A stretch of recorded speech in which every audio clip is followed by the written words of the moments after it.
kita sudah banyak waktu untuk penyembahan tadi. Mari kita mulai dengan membaca pelajaran yang harus kita simak dan harus kita pelajari hari ini.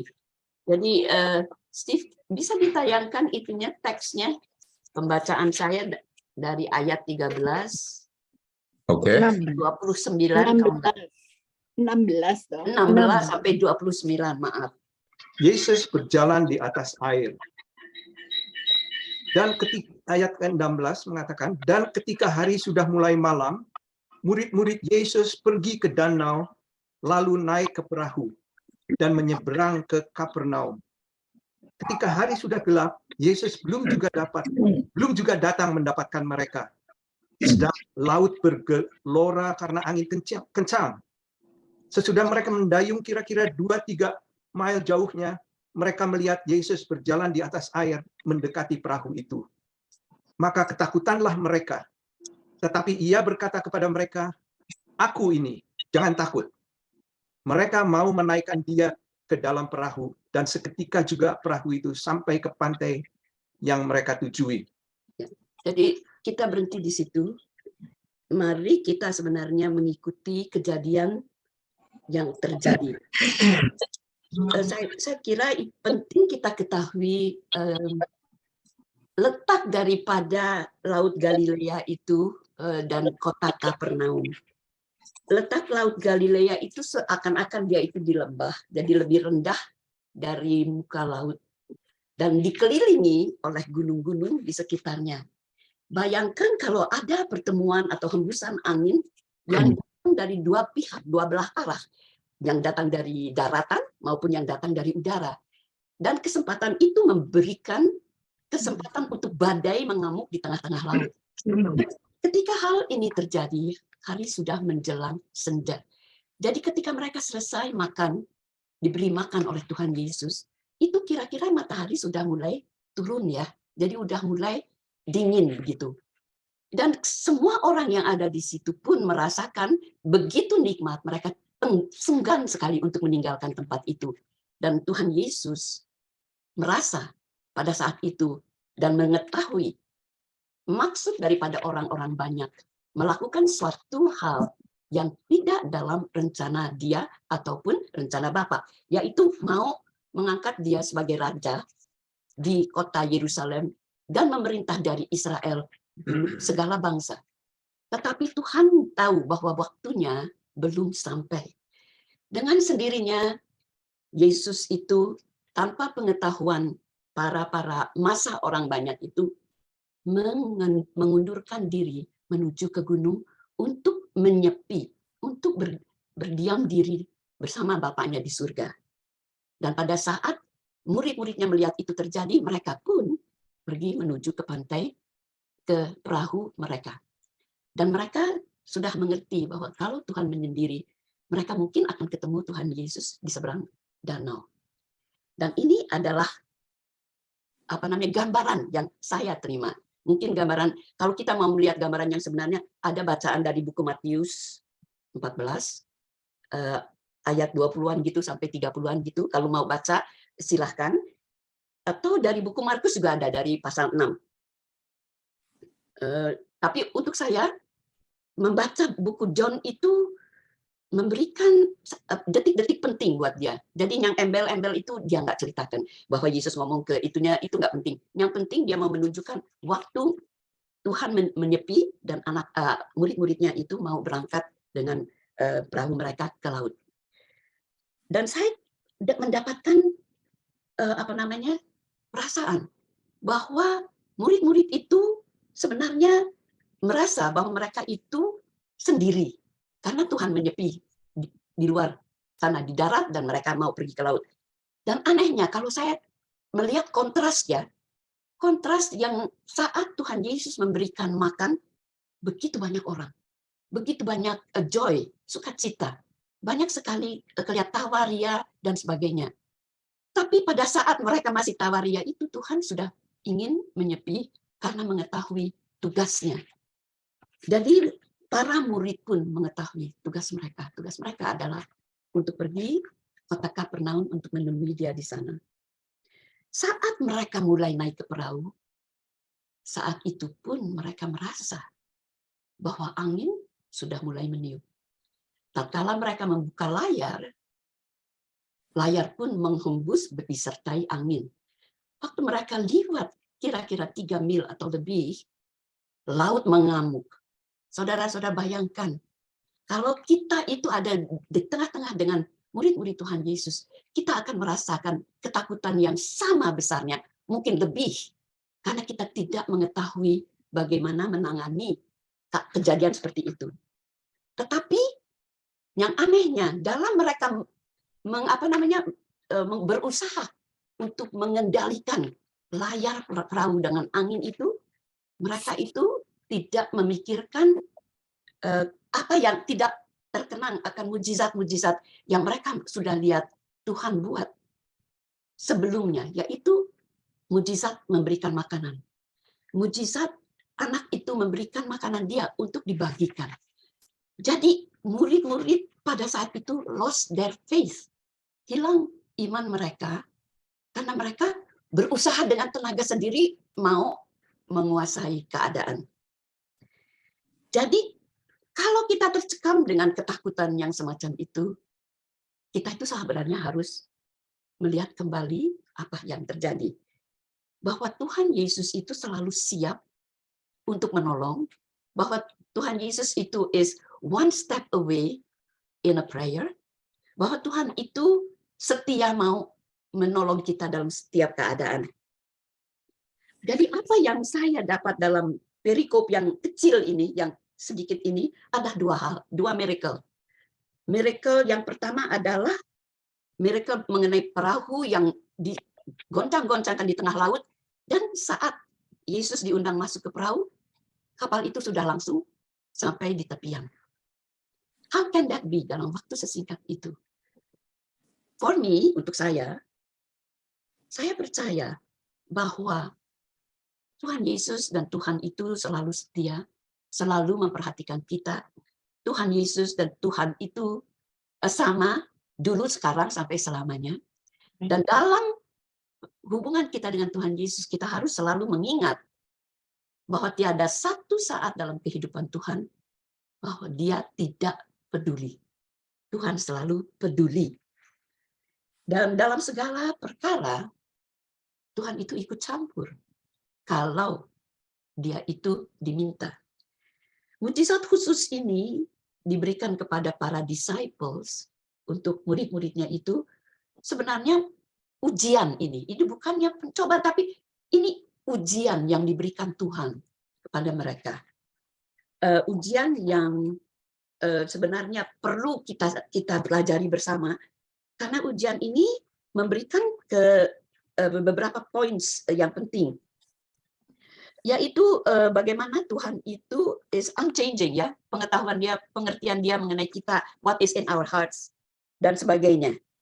Jadi the miracle of the walking, Tuhan di atas air itu memberikan kita seperti kaum murid-muridnya itu, kita itu kadang-kadang capek untuk rowing atau untuk mengatur layar perahu hidup kehidupan kita, dan karena kita mengandalkan diri kita sendiri, kekuatan kita sendiri, we're getting nowhere. Demikianlah kita itu harus mengirimkan a prayer kepada Tuhan, mengundang Tuhan untuk masuk ke perahu itu.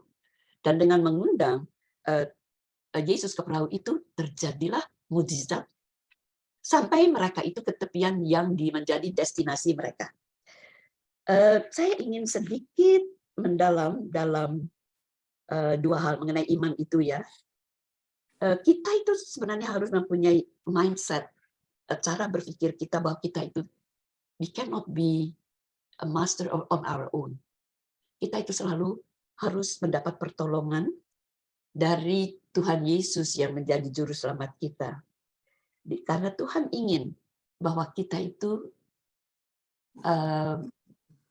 ikut campur dalam kehidupan kita sehari-hari, dalam segala perkara, dalam kekhawatiran, dalam ketakutan, dan dalam segala hal.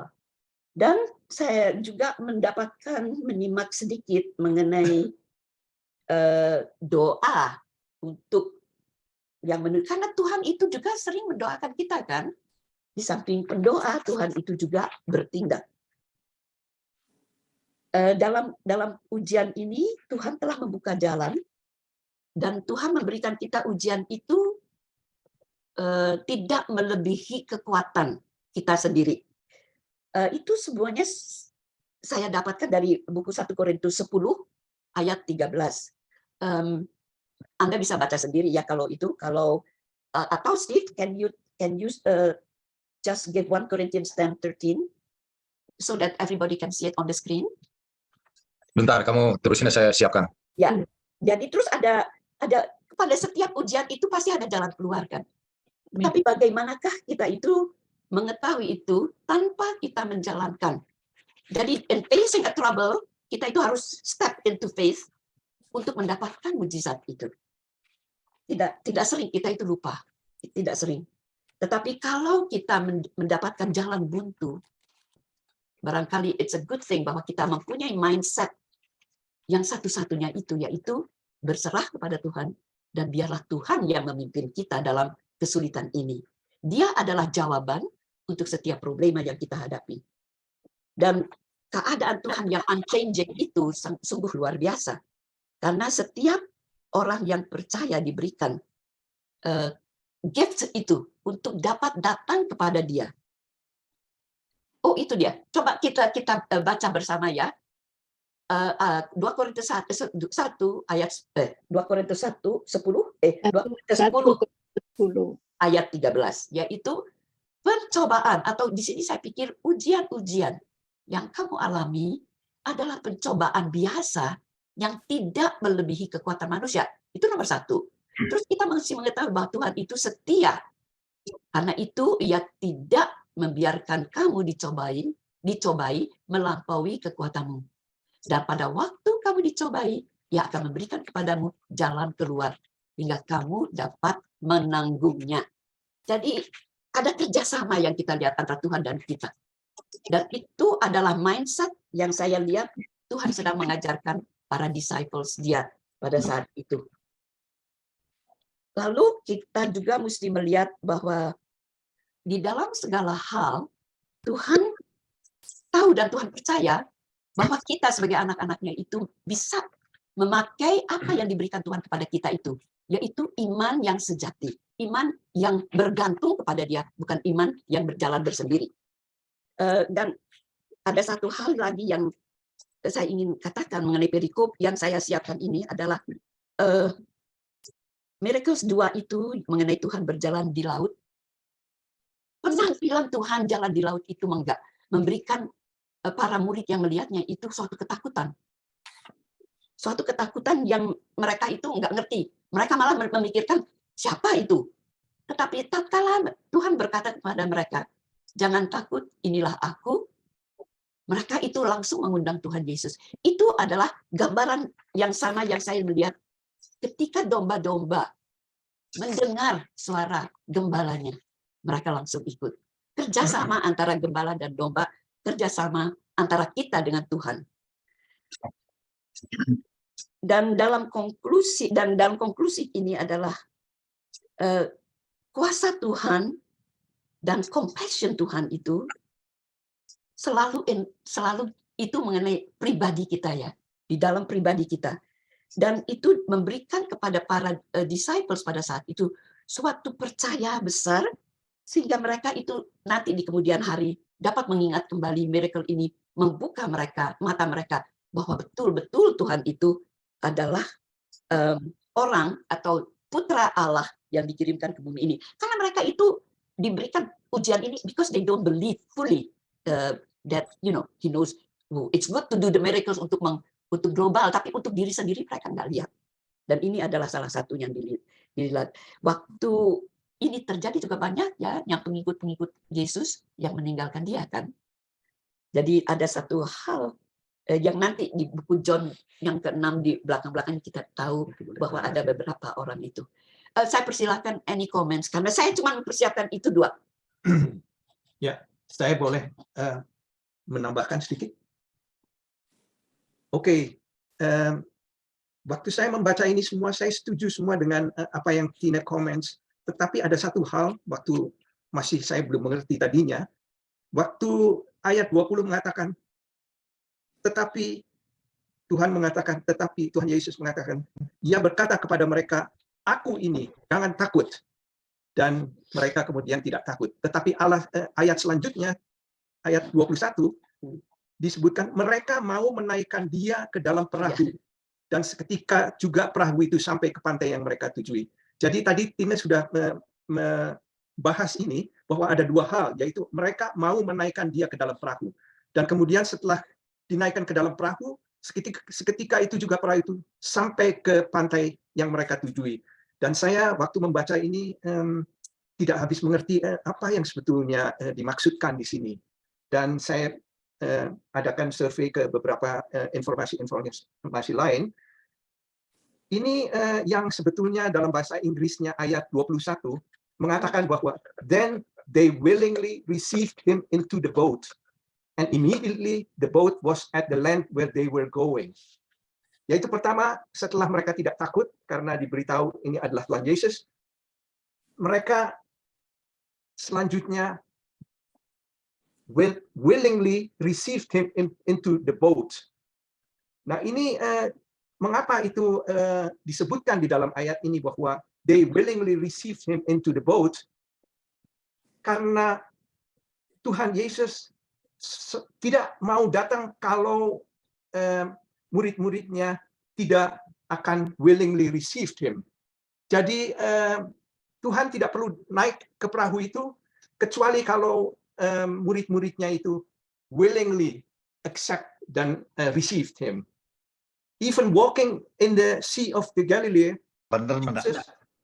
Jesus waited to be welcomed by his disciples. Jadi meskipun sedang berjalan di atas laut, Tuhan Yesus tetap menunggu welcome daripada para murid-muridnya itu. Jadi itu keterangan itu sudah jelas. Tetapi kemudian ada juga hal lain, ialah immediately the boat was at the land where they were going. Jadi tiba-tiba boatnya sudah sampai di tujuan mereka. Ini tidak dikatakan sebetulnya berapa lama, tetapi ini disimpulkan oleh keterangan-keterangan yang saya dapatkan ini sebagai tambahan adalah bahwa ini adalah a remarkable miracle. Jadi Tuhan pada saat itu memberi miracle yang remarkable. Jadi dua hal itu ternyata telah menjawab keraguan-raguan saya, dan saya sekarang mengerti dengan betul. Saya ingin share dengan kalian mengenai itu. Terima kasih. Thank you. Ada tambahan dari Inge? Pasti banyak. Takutnya kebanyakan, makanya enggak sih. Maybe I'm Yang- missing a yang- few points. Saya bisa ya tambahkan Yeah, sedikit. sure. Yang it's good like what Dave explained di situ, and pengertian saya waktu Jesus masuk, waktu itu kan masih bergelora gitu ya airnya kan, and waktu Jesus masuk itu kan pasti airnya itu mereda ya. Jadi makanya dengan cepat logically, jadi karena mereda dia perahunya itu secara manusia itu kalau nggak ada gelombang, perahunya itu jalannya lebih laju, lebih cepat gitu loh. So my point is like bersama Yesus itu makanya all the itu kan gelora-gelora itu is all the ini ya tantangan-tantangan kan, hidup. So karena Tuhan mereka willingly to bring Jesus in there, so makanya lautnya itu jadi teduh, and then perahunya itu bisa lancar ke tujuan cepat gitu loh. Makanya dibilang seketika juga perahu itu sampai ke pantai. So we just have to, That's realize the that- heart of a believer. yeah, You accept it. that's right. And maybe some people have problems with that. You hear the word, kita mendengar firman, tetapi hati kita belum. Jadi kalau a heart of believer seperti Medi itu, accept. Karena demikian banyak persoalan dalam hidup kita. Tetapi saat kita itu membuka hati kita dan menerima, saya kira itu adalah saat kita itu benar-benar menunjukkan iman sejati. Amen. Amen. Okay, now Inge. Oke. Yang saya melihat ini sebelumnya, bahwa sebetulnya kalau kita lihat di Matius dan di Markus, Yesus memerintahkan mereka buat pergi ke. Ya, tapi itu di luar pengetahuan Seberang, orang banyak kan. Jadi sebetulnya ini kan cerita yang sama. Jadi kita tuh kadang-kadang mengalami masalah, kita selalu berasa, oh asal kita berada di dalam kehendak Tuhan, kita pasti tidak akan mengalami masalah. Ya, jadi ini tanda bahwa walaupun kita dalam kehendak Tuhan, kita bisa mengalami penderitaan dan masalah. Tapi yang dulu saya pernah ngomong, semua masalah, semua penderitaan itu semestinya tidak menghancurkan iman kita, tetapi mengungkapkan kualitas dari iman kita. Ya.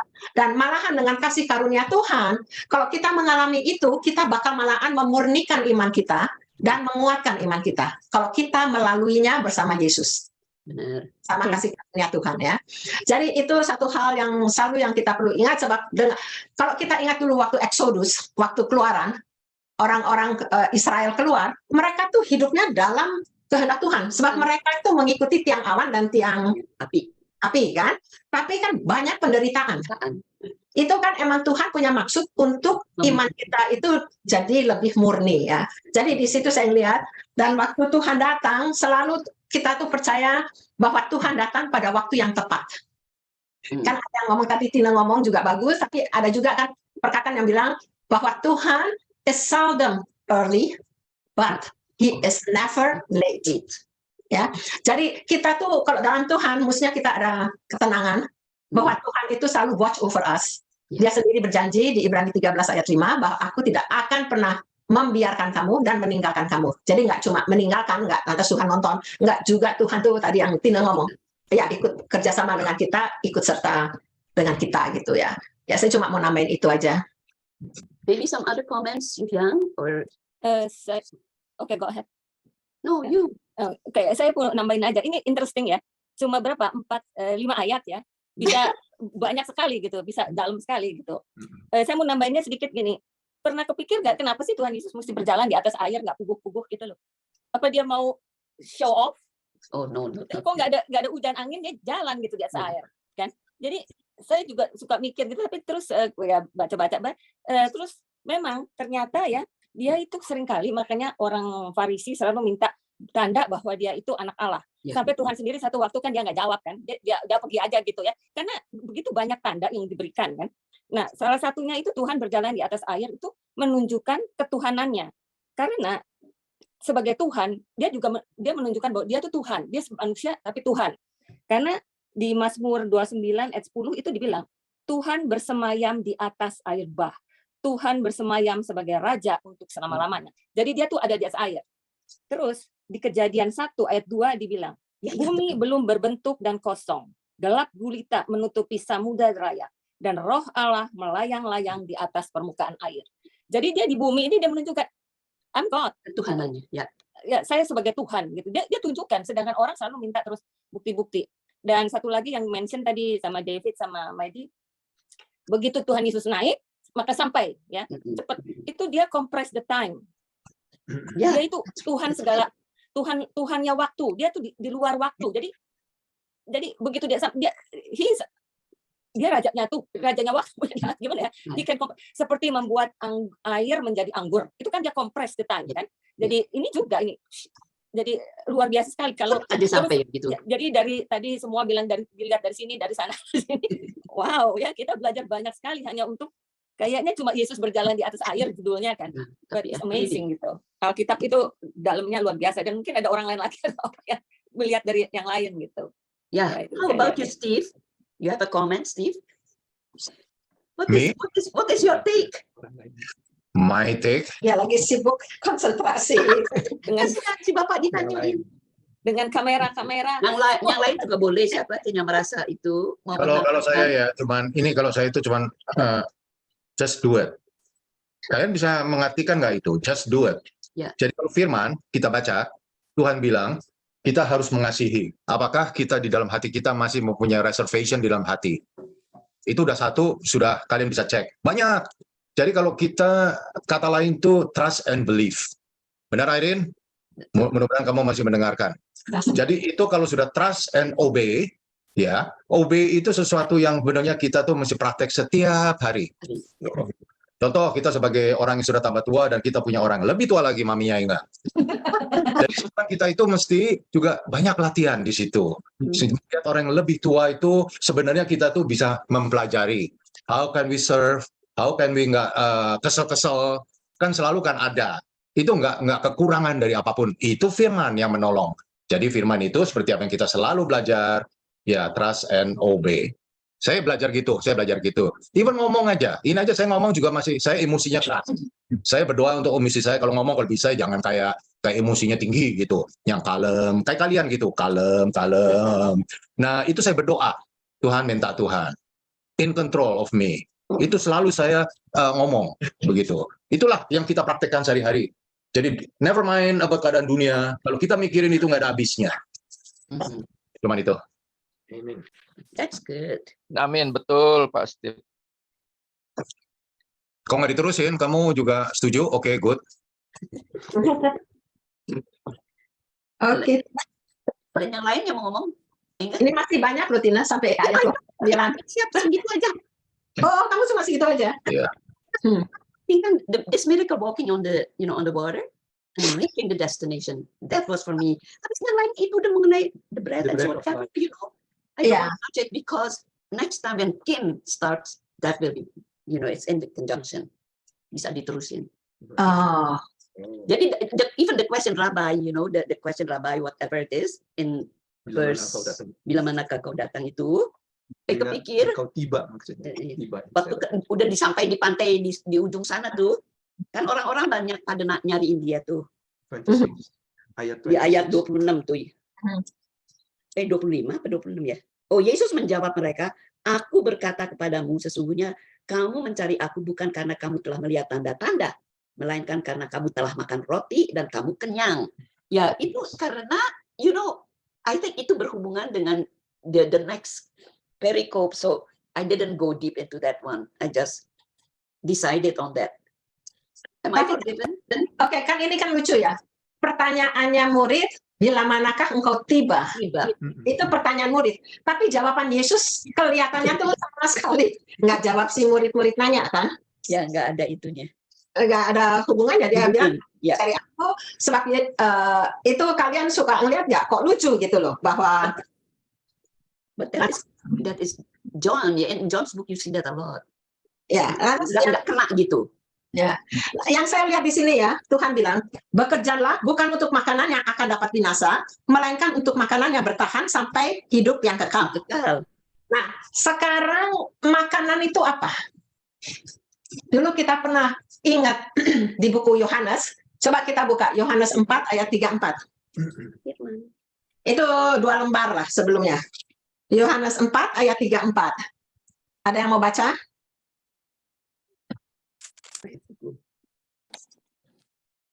Kata Yesus kepada mereka, makananku ialah melakukan kehendak Dia yang mengutus aku dan menyelesaikan pekerjaannya. Oke, jadi di sini Yesus mengatakan bahwa makanan Yesus itu adalah melakukan dan menyelesaikan pekerjaan Bapa yang mengutus Dia. Jadi ini adalah makanan untuk hidup yang abadi. Jadi nggak cuma yang buat perut. Ya, manusia tuh pada umumnya sekarang kalau kalian lihat ya, misalnya ada 2 tenda, satu bilang free makanan, free uang, satu ada bilang free buat masuk surga, sama free buat fulfillment, spiritual fulfillment. Kalian sangka orang-orang datang kemana? Ayo. Yang A, yang makanan.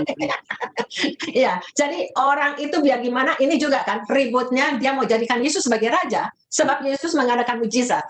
Jadi yang nggak usah kerja ya. ya, yang mereka ributin itu untuk kenyamanan hidup mereka.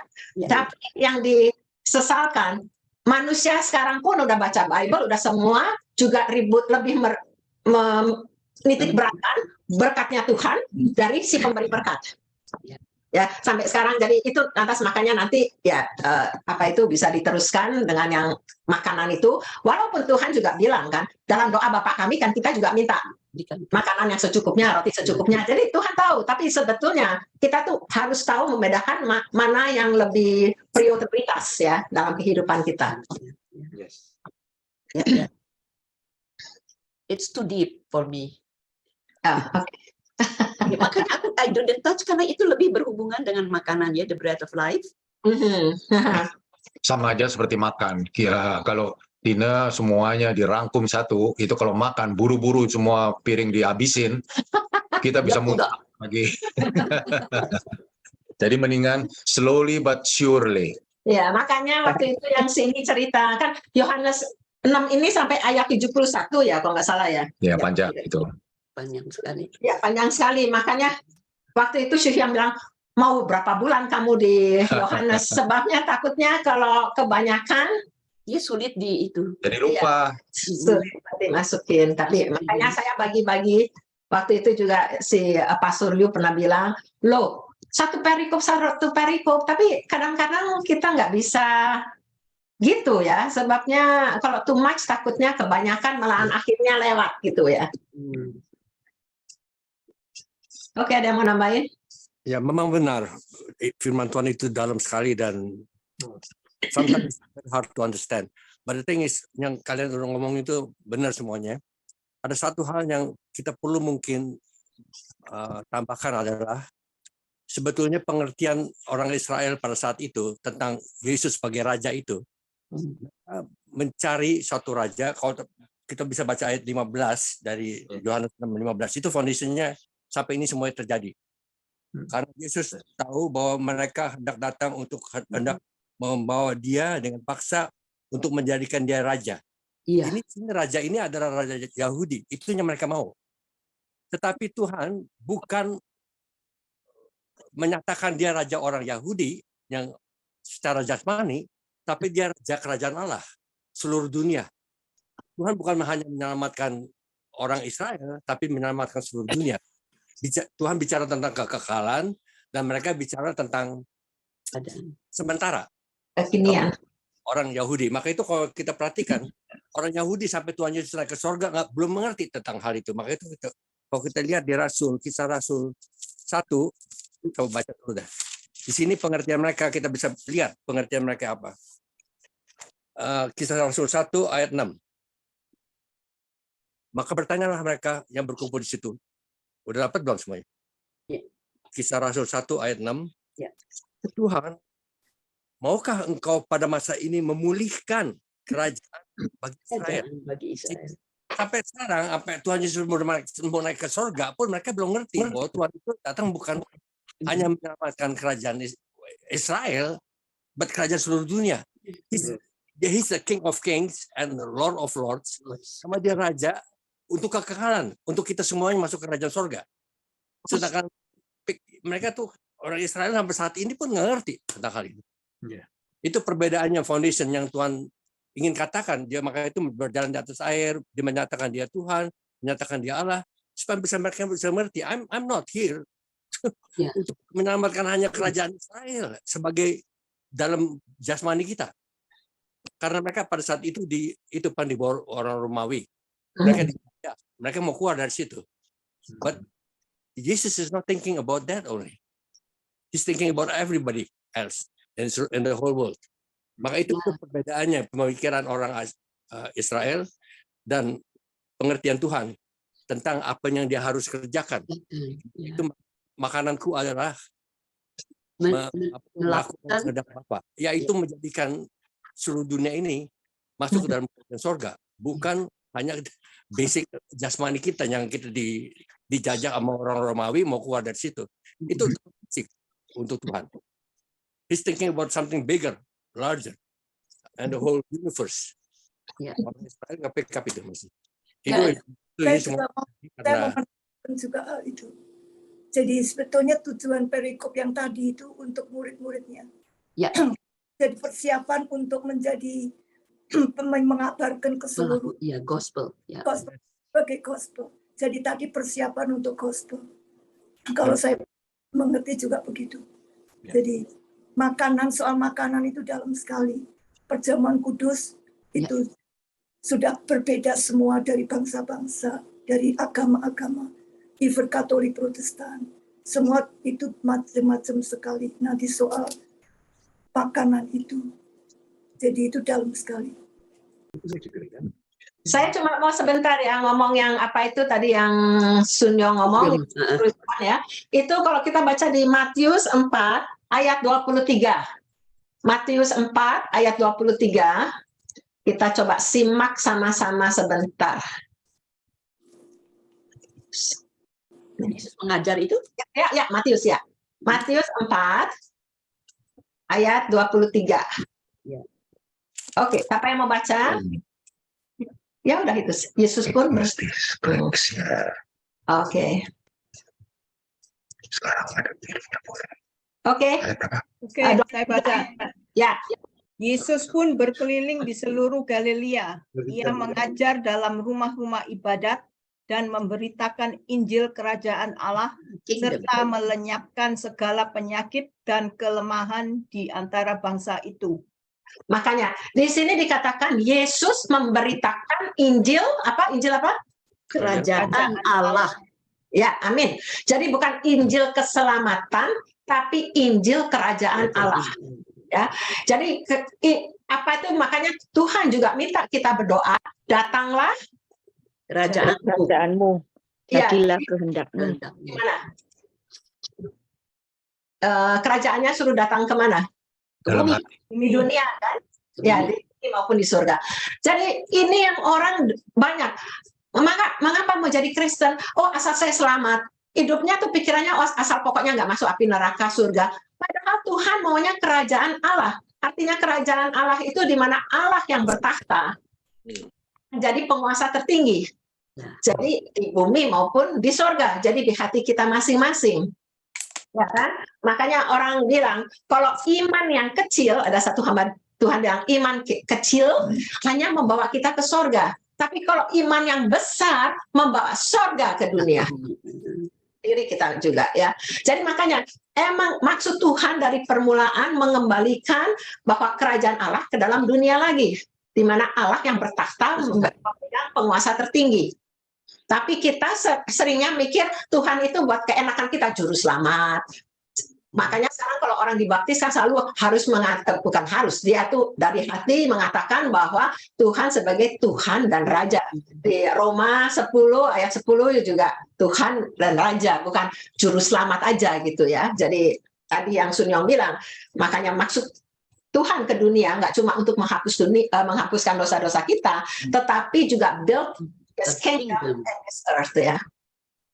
Eternal kingdom. Ya, tadi saya tambahkan, Inge bilang, saya ingat bahwa masuk ke surga seperti masuk lubang jarum itu. Sekarang ini zaman yang saya dengar itu, sering saya juga, aduh susah sekali begitu. Susah sekali seperti kalau bisa masuk ke surga seperti apa itu ya toh seperti lubang apa itu lubang jarum atau apa. Itu sulit sekali. Cuma saya kadang-kadang kok mikirkan itu, aduh berat sekali gitu ya. Padahal kadang-kadang kepengen hiburan ya, yang senang ya.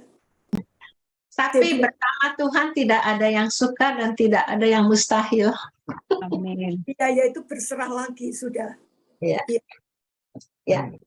Makanya yang tadi kok perusahaan yang tadi kan Tuhan kan cuma bilang, apakah yang harus kami perbuat? Sebab Tuhan bilang bekerjalah, tapi kan Tuhan bilang cuma yang dikehendaki Allah, hendaklah kamu percaya kepada Dia. Ya. Just that's it. Dan yang kita di Indonesia ngomongnya cuma percaya, tapi kalau dalam perkataan saya itu artinya punya relation, love relation yang begitu erat, sehingga kita nggak cuma percaya intelek, tetapi kita trust. Beda antara percaya dan trust. Ya, jadi ya kan ingat nggak waktu itu saya kasih kesaksian, saya kasih perumpamaan, kalau trust itu artinya mempercayakan kehidupan kita seluruhnya. Bukan cuma percaya intelek. Jadi ini yang saya waktu itu pernah bilang kayak orang yang dari Niagara Falls naik tali, suka kan kalian lihat orang naik tali di atas Niagara Falls dari ujung satu ke ujung lainnya di atas Niagara Falls-nya. Kan menakutkan. Tapi dia bisa jalan sampai ke seberang, semua pada tepok-tepok senang. Nah, terus dia bilang, percaya nggak saya bisa balik lagi. Semua jerit-jerit, percaya. Secara intelek mereka percaya. Tapi waktu dia bilang, oke, siapa yang mau saya gendong, kita jalan sama-sama dari ujung satu ke satunya lagi. Ya, tapi mereka percaya intelek, tapi mereka tidak mau mempercayakan hidupnya ke dalam yang mereka percayai itu. Itu namanya cuma percaya intelek. Tapi kita trust Tuhan, itu berarti kita percaya di mana kita mempercayakan seluruh kehidupan kita ke dalam tangan Tuhan, apapun keadaan. Yeah, that's good. Ya, oh sorry. Kayaknya Tina udah jangan. You know, it's good that everybody gives, you know, karena sebagaimana tadi disebut oleh si Syuhyang, it is so deep, it's so rich. Jadi even 2 or 3 words udah memberikan sesuatu yang baru. Jadi kita itu harus benar-benar rajin belajar untuk langsung dapat merasakan dan menangkap, merenungkan. artinya. Karena sulit kalau kita untuk itu begituan aja yang satu perikop itu lama sekali, but you know you have to extract things untuk dijadikan sesuatu yang bisa kita sendiri mengerti, karena firman itu kan firman yang hidup, ya. Firman yang kita baca saat ini, kalau kita besok atau bulan depan kita baca, mungkin nuansnya udah lain. Demikian makanya begitu rich ya, begitu kayanya dengan berbagai isi, sehingga kita itu nggak mungkin kalau kita itu bisa menyimak semuanya. Pada saat kita udah bertemu sama Tuhan Yesus kelak, kita itu baru mengerti. Makanya kita adain lansia Zoom. Iya, makanya kita itu work in progress. Terima kasih semua. Aduh, betul-betul itu. Ya. Bagus. Ini juga ada Tony sama Medi. Ya, Tony. Tony. Thank you so much. You are listening. Medi and Tony mau nambahin? Maybe Medi and Tony can talk. Only Medi. Tony is not here. Oh, Tony. You can share to him. Any comments? Maybe can comment. Yeah, we want to hear your voice. Kita udah diem loh semuanya, Medi. Ayo dong ngomong. Iya, Medi. Medi Chat. Iya, Medi Chat. As a visitor. Chat Right sama now, I'm just listening. Unho, ya. Yeah. Oke. Nanti Medi kita juga kepingin lihat kamu kok lagi on site, nggak cuma di Zoom. Di Zoom. Ya. Udah kangen. Ya, kapan-kapan dah. Oke. Tony-nya yang mesti di-push dikit. Oh. Doain.